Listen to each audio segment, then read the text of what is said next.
Querido Deus e Pai Celestial, no nome do Teu Filho Jesus, nós começamos essa live em intercessão, em clamor, em súplica, pela minha vida, pela vida de cada um dos meus irmãos que entrarão ao vivo, que assistirão depois. Clamamos, Senhor, pela vida de cada um de nós como igreja, como povo adquirido, comprado, resgatado pelo sangue do Cordeiro, para ser eclésia, para ser noiva de Cristo. E nesta live, Senhor, nós entramos agora nos lares, nas casas, e pedimos que o Senhor entre em cada área da nossa vida, do nosso coração, com poder.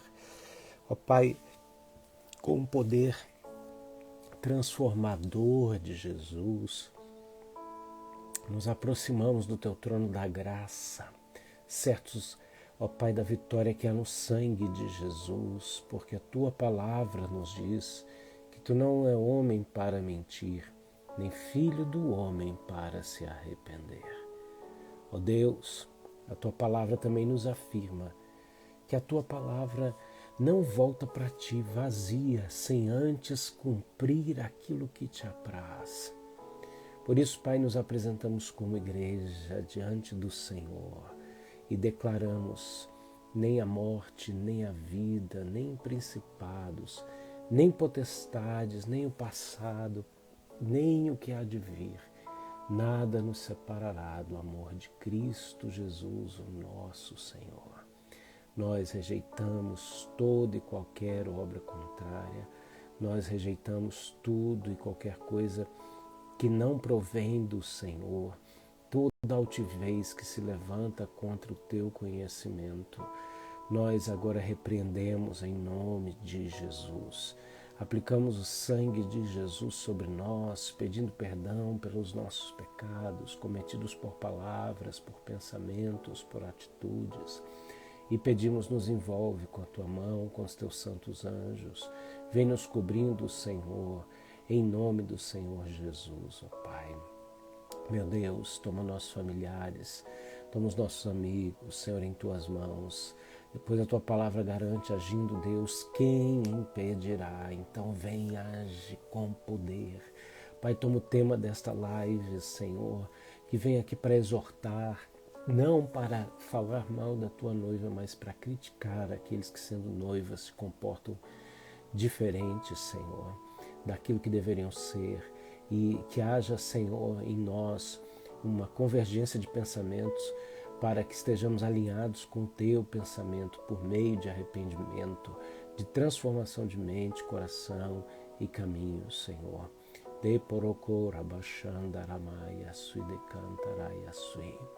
Ah, Deus, a Tua palavra diz que o Senhor não dorme nem pestaneja, ó guarda de Israel. A Tua palavra diz, Senhor amado, que 1000 cairão ao nosso lado, 10.000 à nossa direita, e não seremos atingidos. Por isso, em nome de Jesus, Pai, nos colocamos alinhados debaixo da Tua vontade, entregando a Ti nosso querer e entendendo que a Ti pertence o querer e o efetuar, Senhor. Coloca a mão no seu peito, coloca a outra mão sobre a tua cabeça e declara: vem sobre nós, Senhor, vem sobre mim. Entra agora, Senhor, em cada parte da minha alma, sondando pensamentos e coração, Pai, esquadrinhando, Senhor, cada parte de nós, Deus, para que sejamos tocados, renovados, avivados em nome de Jesus de Nazaré. E todo aquele que crê, diga amém, aleluia. Bem-vindos ao Café com a P, que começa com oração hoje. Amém? Aleluia. Glória a Deus. Bem-vindos a cada um de vocês. Marca aí alguém, chama alguém para essa live. Essa live vai vir exortação forte, tá? Mas se prepara e convida alguém. Em nome de Jesus. Aleluia. Glória a Deus. Escreve aí a cidade da onde você está participando, em nome de Jesus. Aleluia. Glória a Deus. Mateus 16, 18. Alguém escreve para mim aí, Mateus 16, 18. Shalom, Nelma. Parabéns para você, para todos os aniversariantes que estão na live hoje, todos aqueles que estão no grupo do Telegram Café com AP. Feliz aniversário aos aniversariantes do mês, amém? Aleluia. Muito bom. Goiânia, São Paulo aqui com a gente, Brasília, aleluia, que bênção, Ribeirão Preto, Toronto, né? Maravilha, olha aí, Belo Horizonte, glória a Deus, que bênção, que bênção. Vamos lá, pois eu também digo que tu és Pedro, e sobre esta pedra edificarei a minha igreja, e as portas do inferno não prevalecerão contra ela. Pai, fala conosco através dessa live, neste exato momento, em nome de Jesus, amém? Teresina, Piauí, olha aí, ó, que coisa tremenda. Olha só, gente, a gente está vindo nessa temporada chamada de pastoreio funcional, tá? Me inspirei no pessoal aí de exercícios físicos funcionais, né? Por quê? O que é o funcional, né? No significado da palavra, é algo prático, algo, né, que funciona, né? Vamos dizer assim, simples, prático e que realiza aquilo que propôs. E o pastoreio tem que ser prático nesse sentido.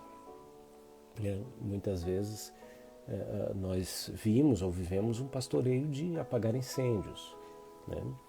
E muitas vezes, como ovelhas, também não nos permitimos ser cuidados e nem compartilhamos determinadas coisas com pessoas que elegemos, reconhecemos e elegemos como nossos líderes.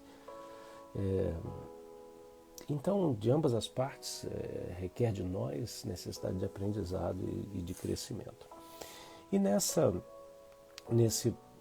temporada aqui de pastoreio funcional, né, a gente veio abordando aqui alguns assuntos muito fortes, tá?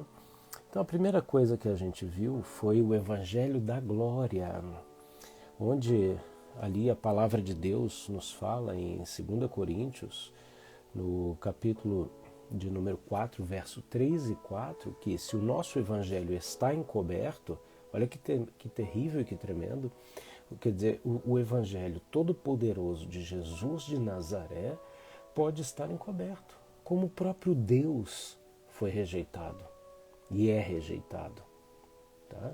Então, muitas vezes, nós medimos usando uma régua de sucesso ou de realização, tanto a nós quanto aos outros, de maneira errada.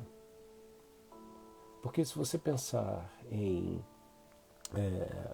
rejeição, abandono e frustração e uma série de coisas, nós vamos olhar ali, aqui Paulo dizendo, defendendo em determinada situação o apostólico dele, o apostolado dele, dizendo o seguinte: eu sou apóstolo para quem me reconhece apóstolo, né?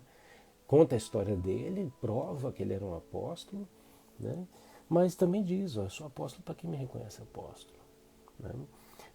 Deus fala para Samuel, quando a nação rejeita Samuel como profeta e quer se igualar aos homens, escolhendo um rei para si, e Samuel fica triste, mas Deus fala com Samuel: não foi a ti que rejeitaram, foi a mim.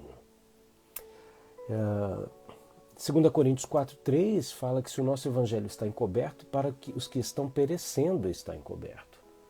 Então, para aqueles que estão morrendo porque foram cegos pelo Deus deste século, no entendimento deles, pelo motivo de terem incredulidade, é que eles não conseguem ver a luz desse Evangelho da Glória. Então a gente falou sobre esse Evangelho da Glória, que é um Evangelho poderoso, o Evangelho das capacitações de Cristo. Depois nós falamos na outra live, sobre a degradação global versus luz no entendimento, né? E eu trouxe então para vocês aqui o processo de declínio, de degradação moral, que culmina em que? Que culmina na revelação, na exposição do cenário atual da igreja.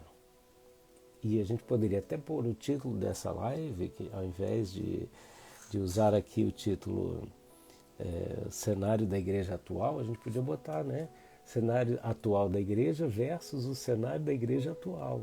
Para a gente falar hoje sobre algumas questões relacionadas à igreja. Por quê? Se o mundo está como o mundo está, em parte é porque a igreja está como está. No mau sentido mesmo da expressão dela. É lógico que a Bíblia fala que nos últimos dias o amor de muitos esfriaria, a fé também, e que a gente veria homens amantes de si mesmos, irreconciliáveis, e aí sobra um remanescente que não se curva e não se dobra, né?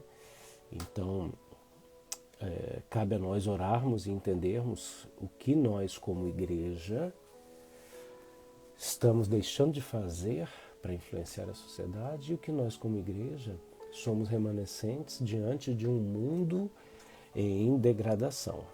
Tá? O texto aqui de Mateus 16, eu quero começar falando um pouquinho do que é ser igreja, para depois a gente entrar aqui realmente no cenário atual que tem abatido a igreja do Senhor.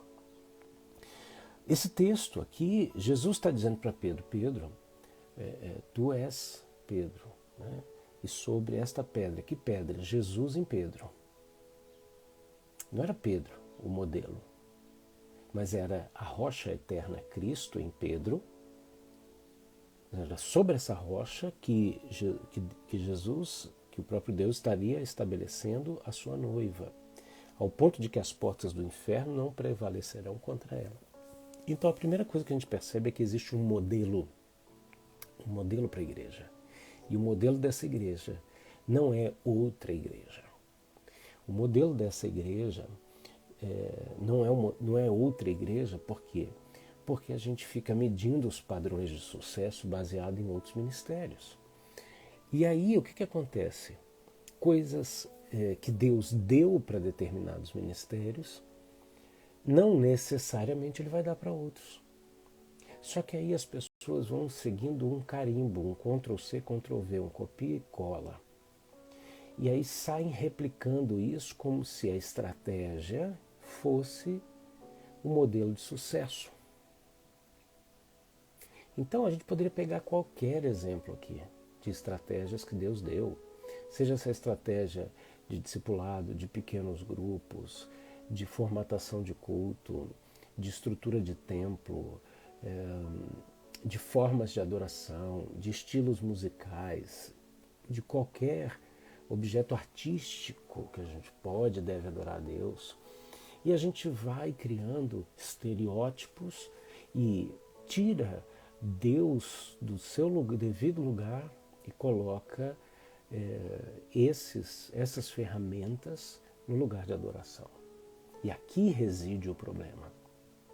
Entende? Então, uma igreja não é modelo para outra igreja. O modelo para a igreja é Jesus. Jesus é um modelo, é um molde. É sobre ele que a gente edifica. E aí vem dele a direção, vem dele o propósito. Quando você determina que determinado tipo e estereótipo de igreja ou de ministro do evangelho é o certo e elimina qualquer outra forma, qualquer outra característica criativa de ministério, você limita o agir de Deus na sua própria vida. E você engessa em você mesmo o mover do Espírito. É normal que a gente, quando gosta de uma comida, né, tem uma comida preferida, a gente queira repetidas vezes comer aquela comida. Mas se você comer demais aquela comida, ela vai deixar de ser sua comida preferida. Não estou dizendo aqui que você vai gastar o seu tempo com coisas que não edificam só para dizer que você está ouvindo outras coisas. O que eu quero dizer é o seguinte: você tem que estar aberto para ouvir o que Deus está falando através de pessoas com perfis diferentes. A Bíblia fala que Deus revela a sua multiforme sabedoria através da igreja, diante de principados e potestades. E eu quero que você tenha em mente o seguinte: eu amo congregar, eu amo o ambiente físico, eu sou músico, eu amo louvar a Deus, tocar com outras pessoas, faço isso desde a minha adolescência. Eu amo pregar no púlpito, né? Existem expressões congregacionais da igreja em diversos lugares do mundo que nos fazem nos sentirmos em casa. Mas quando eu estou falando de igreja aqui, eu não estou falando disso. Eu estou falando da igreja, o corpo vivo de Cristo. Eu estou falando dos salvos e redimidos pelo sangue de Jesus, arrolados no livro da vida. É disso, porque, queridos, que estilo musical Jesus cantou? Ele não cantou pop, ele não cantou worship, ele não cantou essas coisas. Que igreja Jesus frequentava? Ele frequentou uma sinagoga. E ele tinha um ministério da rua. Quando ele dizia olhai para as aves do céu, ele estava dentro de quatro paredes? Não estava. Então a gente tem que entender que a igreja que a gente congrega e que a gente frequenta é uma bênção e uma oportunidade que nos dá a liberdade de adorarmos a Deus ali. Mas a gente não pode encerrar neste formato e nesse único momento de culto, 2 horas no domingo, 3 horas no domingo, mais algumas horas na semana, a expressão de igreja. Ser igreja é ser igreja na segunda, na terça, na quarta, na quinta, seja em qualquer lugar onde você estiver. Então, essa igreja é uma igreja caminhante. A Bíblia fala que as portas do inferno não prevalecerão contra a igreja do Senhor e que até onde eu sei, porta não tem perna. Então quem caminha é a igreja. Quem arromba o inferno, saqueia o inferno é a igreja, e essa igreja em movimento. Sabe, eu tenho dificuldade, orem até por mim, né? Eu tenho dificuldade com algumas terminologias. Por quê? Porque, queridos, eu fui curado por Deus em julho de 1976, eu tinha 2 anos e meio de idade. E aí você faz as contas para saber como eu estou velho. E Jesus apareceu para minha mãe. Minha mãe se converteu, 1 ano depois meu pai se converteu e a gente passou a frequentar uma igreja maravilhosa.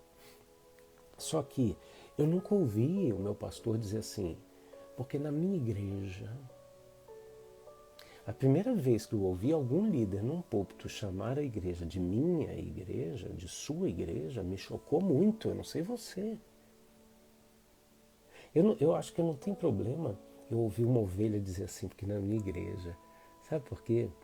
Porque ela está se sentindo parte daquele corpo, daquela comunidade. Mas quando eu ouço um líder falar na minha igreja, e eu tenho problema com isso.